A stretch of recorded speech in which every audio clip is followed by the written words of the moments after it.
Hello, and welcome to my talk on one of the Ten Commandments and exploring the issues surrounding it. And this talk in particular is concerning the issue of adultery and the commandment of not to commit adultery, or as I like to word it in a positive affirmation, the importance of loyalty.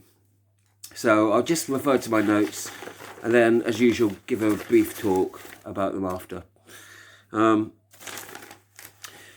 What gives our lives true meaning is the many relationships within our lives. And with deeper, truer, and more meaningful relationships comes deeper, truer, more meaningful lives. It's the many different relationships together that make up our lives. And there are a vast number of different ones. This fidelity is like a plant that grows gradually, that begins just as a tiny seed, as all trees do. Yet through careful devotion, through nurturing, through determined effort, it can grow from a small seed into a strong tree, one that can withstand even fierce storms and the test of time. We can view it like an investment even, one that you pay into regularly and that will cost us in the short term, but that will eventually yield mutually beneficial results. Adultery is normally viewed as unfaithfulness to our partner, to our spouse or other half, whom we have made sacred vows to. And it is the breaking of those vows, of a promise that is sacred, one that we have made not only to our partners and in front of our families and our communities, and for many people to God, but also a promise that we have made to ourselves, something that we announce our intention to live by to all. And if we have faith in God, of course, it is also a divine promise. Yet there is a problem with unfaithfulness in general that causes us problems as well as others. One can be adulterous towards partners, to close friends, to people that we have made various different promises to in our lives. It could be through business, in fact, or family. Moreover, to our own beliefs, things that we've promised in our heart to try and live by, but perhaps haven't on occasions. So even our covenant to God, of course, for many of us, a most important and profound of things, to break such an important promise is something that has consequences for us. Adultery is damaging because it involves a deception against something that we have promised a loyalty to. So therefore, it is a betrayal, and a betrayal of our own values as much as it is to other people, a betrayal also to ourselves and to the true essence and to the high values that we should hold ourselves up to. When one is adulterous, then one has two lives. The life where we're pretending to live the promise, and the life where we, of course, are living the broken promise and doing things behind someone's back. There's the life that we show our partner, and then there's the other that we hide. Thus we are living double-mindedly, divided against ourselves and those we claim to love. Adultery is tempting, of course, and we're all tempted by such things, because loyalty itself can be so hard, and is hard in the long term. Love can be long-suffering at times, although we find great joy in relationships too. We can also find sorrows that come with it. With a close companion, one shares one's vulnerabilities, of course, which can be exploited, and so this is a double-edged sword. It's great to have someone that we can share the most intimate secrets within our lives, are confident to give us that support emotionally and physically. But at the same time, that leaves us vulnerable, fragile, to be exploited, and that could be used by opportunists as well. You can imagine a scenario, somebody using sensitive information like that, selling it to others, giving it away to people that might misuse it, of course. So this giving and sharing vulnerable information is a double-edged sword, and of course comes with trust. We only tend to do that and invest in people when we tend to trust them enough. And of course, this tends to work both ways and be a mutual trust, so that we tend to confide and share, like in a give and take way, so that we know each other's fragilities and weak points. An intimate relationship is like an open book where we learn each other's virtues and flaws, often on a forensic level. So we are quite capable of both defending and prosecuting those that we know intimately. Living with someone's bad habits and their tempers, all their obsessions and neuroses, frustrating, of course, as that is. Love is long-suffering because we get to know all the bad points again and again and again through the weeks and months and years, and in fact decades, perhaps lifetimes with some. And so it requires a great degree of patience, because sometimes it's quite maddening and frustrating. It requires a huge effort and patience and a continual forgiveness, of course, to carry on, which can be hard work in the long term and necessarily comes with its challenges. Thus, it is all too tempting to abandon an old house which requires a lot of hard work to keep its upkeep and the effort to keep it renovated and usable, in favour of what seems like a new house which will not yet have all the faults on open display and seems all too nice and reassuring. Nice to go with something that seems fresher and cleaner, and something that wouldn't have all those frustrations and all those same obsessions that we've come over the years perhaps to find hard to deal with. The beginning of most relationships has this honeymoon phase that everyone experiences, the early stage where we are still getting to know each other. We tend not to advertise all our character flaws early on. Nobody puts all their bad points on the CV, of course. I doubt I'd work in many jobs, to be honest with you, except to say if I had an open-minded, perhaps, and a fair and compassionate employer, I would hope. But people tend to sort of put their best virtues on display early on, which is quite a natural tendency.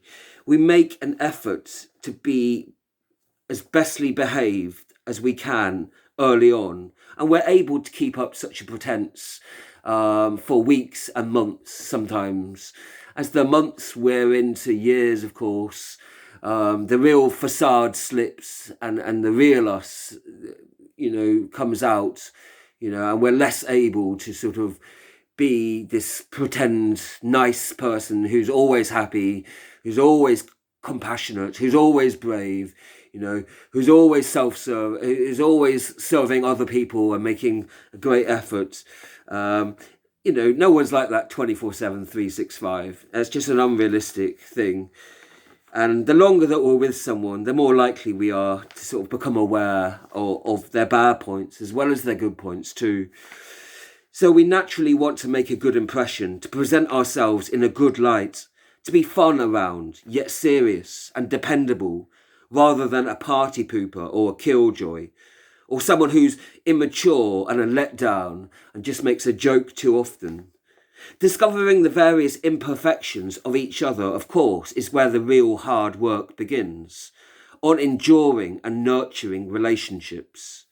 In a material context, faithfulness is all the more important, since the relationships can be the foundation through which children are born and grow. Raising a family can be tough, whatever century or continent one happens to be lived by. There'll always be different challenges to be faced. Those challenges are faced by us all, environmentally, socially, emotionally, psychologically, financially even. Such challenges are best faced when one is truly focused with an undivided attention, and thus with a common unified goal. Yet this can also be true for many relationships that also depend upon faithfulness to our original vows. Our sacred relationships depend upon promises. In a theological sense, this is referred to as a binding covenant that one makes, a set of promises that we make to God. And of course, the Ten Commandments are actually the covenant and the various promises, at least some people make to God, and that one can be held accountable and hold one accountable to. When we make these vows, we are usually in the honeymoon phase, of course, with those ecstatic feelings of love. And of course, the real test begins when one becomes under various pressures of day-to-day life. We tend to get angry with one another because of the intensity of the situation. Or perhaps we take our sadness and our depression sometimes. And our negative thoughts that we can unload on each other. We may be confused and have doubts about them, or feel doubted ourselves. We may get frustrated with one another, or we may get bored with one another, feeling that we've heard the same complaints again and again ad nauseum. We may feel that we're being taken for granted, or that the partner, maybe we take them for granted. All of these feelings require hard work, courage and patience to adjure and address the reasons. Addressing the reasons and working constructively to find practical solutions, which can indeed be a challenge for us all. If we betray one we have made sacred vows to, then how will strangers or acquaintances view us? They may well assume it is not worth the effort investing time into a relationship with us. They may reason that if we can be unfaithful once to an ex, to someone that we were so close, so intimate to, and had such a bond with, then sure, we could do it again to anyone. If that's how we treat the people we value most, then how are we going to treat other people who we may not value as much? So it may, of course, lead other people to judge us. Of course, separations can occur without infidelity, despite efforts at reconciliation. It may well be that a relationship is not sustainable, is perhaps destructive to one or both partners. If one has exhausted and tried all attempts to heal the relationship, but without success, then it may well be that separation and a revoking of those vows is the best option. Yet separation can be done in a way that doesn't have to involve such a betrayal as adultery, that doesn't have to involve such deception. Yet, of course, that provides its own hardship. Having to be honest and admit to someone who you're close with the reasons why you no longer feel like that. And that, of course, is a very hard thing to do.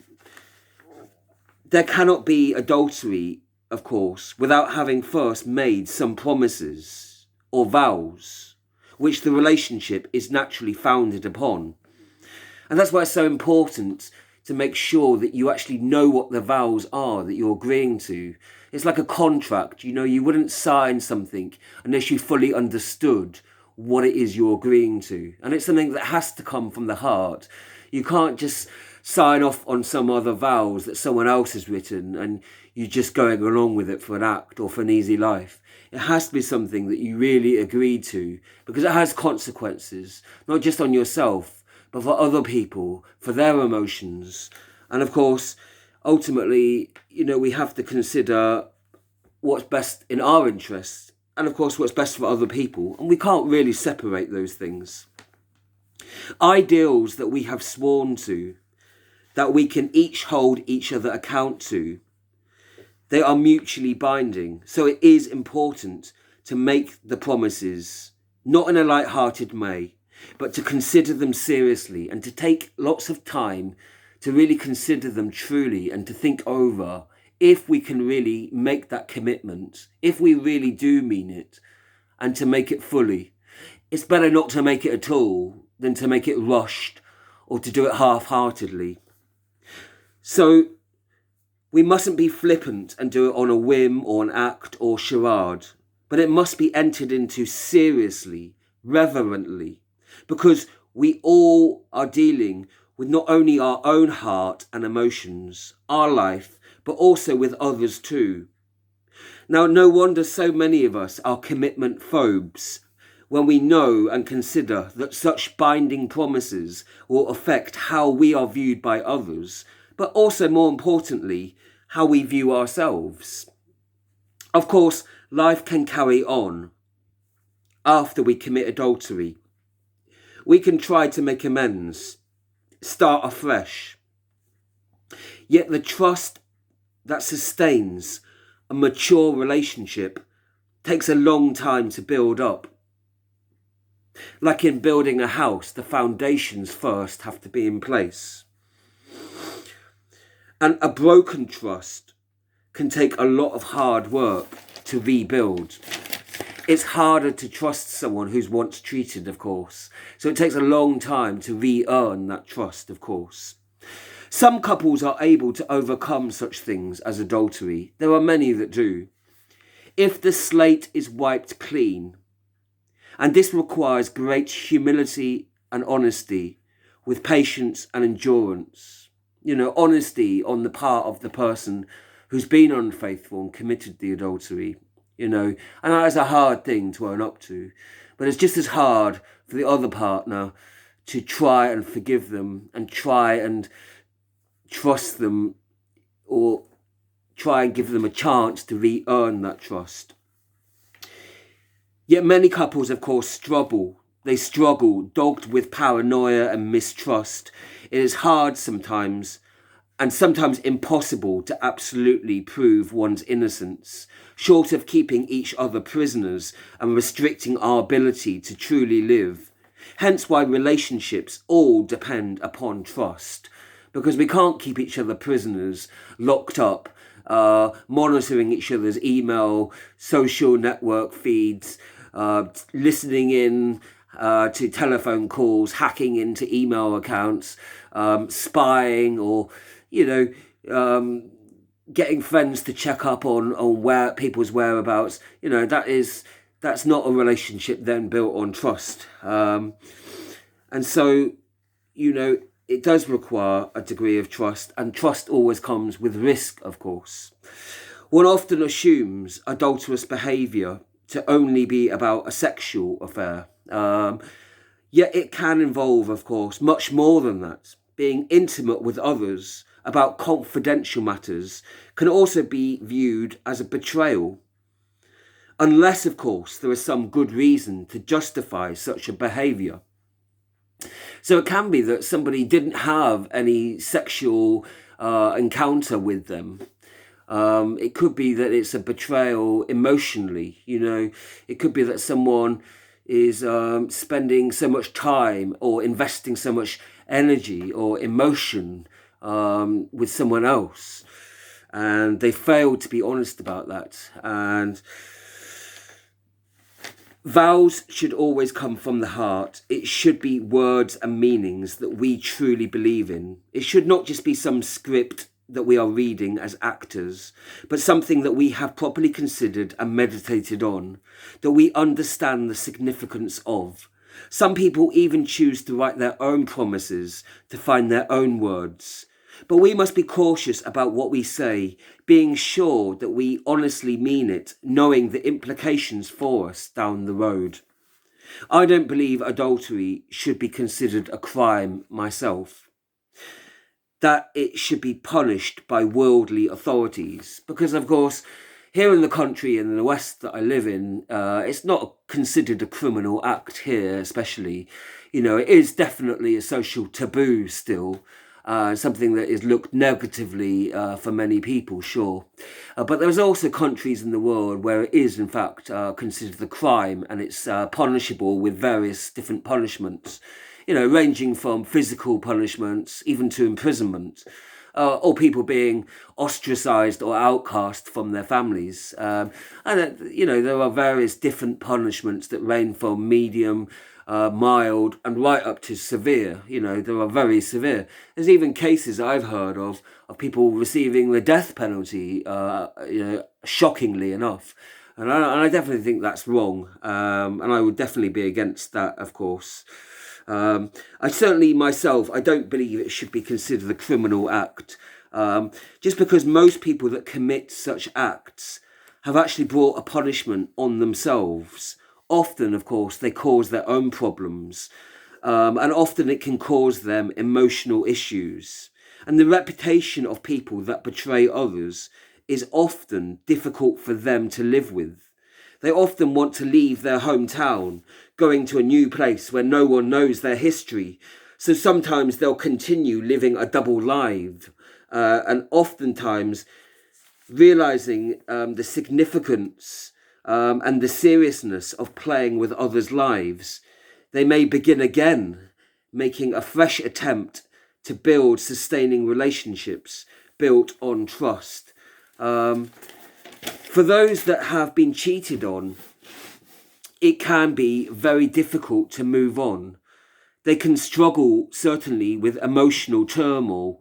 I even know a person that attempted suicide after he discovered that his wife had been cheated on him for many, many years. And I think they've been together for several decades, in fact, very long-term relationship.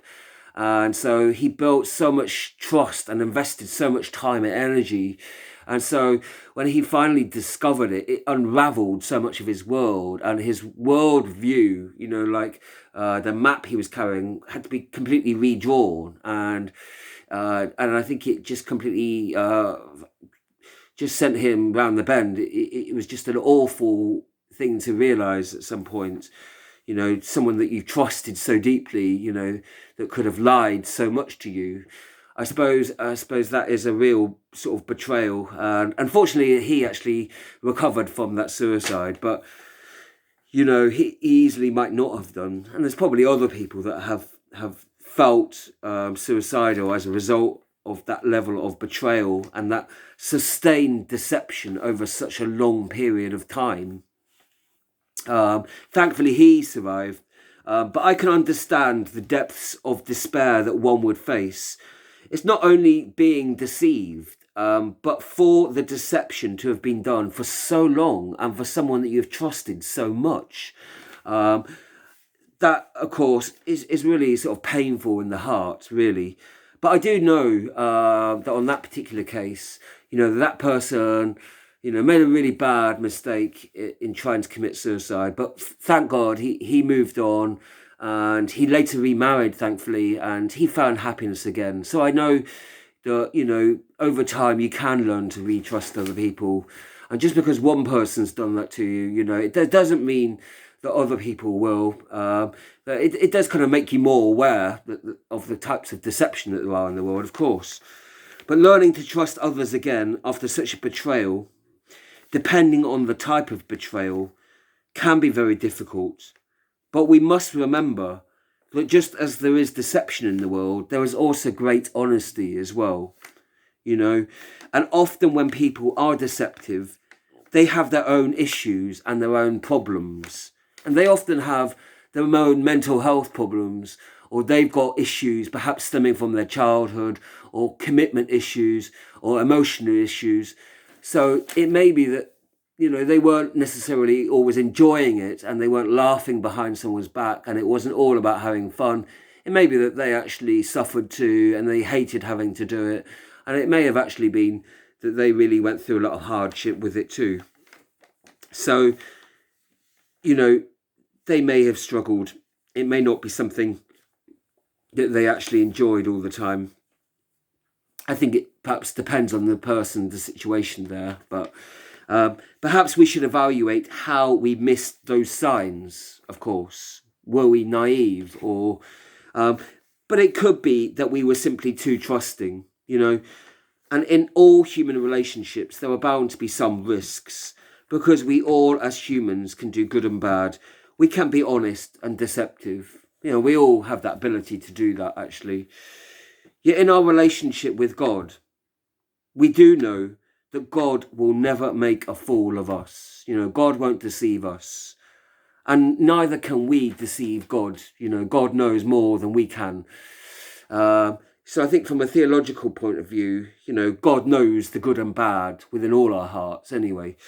That's what I sort of believe. But, I suppose from a more of a psychological point of view, we can make fools of ourselves, and that's the thing, isn't it? If we're betraying other people, we're not being totally honest, and it means that we're living a double, some people, even triple or quadruple lives.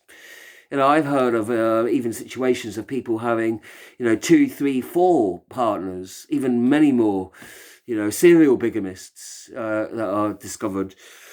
And I think there probably is an extent where people do have some emotional issues with that. But from a psychological point of view, are we making fools of ourselves by doing that actually? Isn't our goal to actually try and be honest with other people, to live an honourable life, really? And are we betraying our own values and our own beliefs, which we should be held accountable to, which we should want to hold ourselves to, even when no one else does? Because if we don't have values we're living by, what are we? If we don't have our own moral system, yes, that's not complete. We're sort of always revising it, and we're always learning and trying to understand, what is the right thing to do. And there's often great uncertainty. But if we don't have some type of morality, at least, and at least strive to be honest about ourselves and our actions, then what are we? What are we as people? So it's in our interest to have some sort of value system that we would want to hold ourselves accountable to. And where we've let ourselves down, as we all will, failing to live up to expectations, then of course it's about trying to make amends, trying to realise our faults, and trying to move on from that and turn over a new leaf. And there are various key questions that I wrote and that I thought were interesting and provoked interesting debates that I'm not always sure the answer on. What happens if I suspect somebody is cheating on me, but I'm not too sure and I lack sufficient evidence for it? Do I stay with them, or I hear rumours about it that give me reasonable doubt, but I don't, and I'm not too sure about it? Do I hedge my bets and stay with them? And I don't know. I mean, I would want to say that you would want to find out as much as you can and investigate your partner fairly, and ask lots of questions. And I would think someone who doesn't have a lot to hide would welcome that and be open. But I think also someone might be offended in that they might think, well, why are you questioning me? Don't you trust me in that? But at the same time, you could provide them reasons. Well, so-and-so said this, or, this is why I'm suspicious. So you can then sort of back up why you're asking those questions too. I don't really know about snooping and sort of like looking at someone's emails and that, or, I suppose there's a time where you might want to do that, I suppose. But I think that's something that everyone will have to decide for themselves. I think the other questions, I came up with, what happens if you do fall in love with someone else? And that does happen, doesn't it? You're in a relationship with someone who you have made promises to. It's gone stale. You're sick of each other. The relationship's not going anywhere. You're not nurturing. You're not getting anything out of it or something. But you found someone else who you are getting something from, who does provide that. And you fall in love with them, and, those feelings are there. And, that's obviously very difficult. And I think either you sort of try and make your first love, the relationship, work, I would think. But if you tried and it really isn't working out for you both, maybe it's best to finish that and move on then to, you know, a new partner. But I think having an overlap where you're seeing the new partner, but you're still playing along with the old partner, you know, I think it's probably best to be honest about them, that it's not going anywhere and why you feel like you want to end it, because that could provoke them actually into changing the relationship and wanting to do something to sort of reignite the fire and sort of like, or it might actually make them feel just like, say, I'm being honest like you and say, yeah, I feel that too, and I feel we've come to an actual conclusion and it's the end now. So, and there's another question that came from, what if your partner dies? You know, there are people that debate that and say, I've made vows to a partner, I lost them, they passed on, and, you know, at what point can I move on, or should I? And I think that's a personal choice for people to make. Or if a partner's gone missing and you don't know if they're alive or not, you know. So there's obviously dilemmas and there's areas where people then have to make their own choice in that. And there's other questions, so many questions around adultery. What happens if I have children with a partner and they've committed adultery? Should I stay with them for the sake of the children? Should I forgive them? You know, should I stay living with them? You know, what should be the nature of the relationship? Is it about, you know, it's also about what's best in the welfare for the children, as well as what you both would like for each other. But how you get on well with each other is part of, you know, what's in the interests of the children too. You know, those issues are connected, aren't they? So, and what should I do if I discover someone is adulterous to me? You know, should I give them a second chance? You know, should I believe them if they promise not to do it again? You know, or so there's so many different issues within that, and I think a lot of that, it comes down to personal choice and what people's own feelings are really on it. And I think there's a whole range of issues that perhaps we all connect to on that.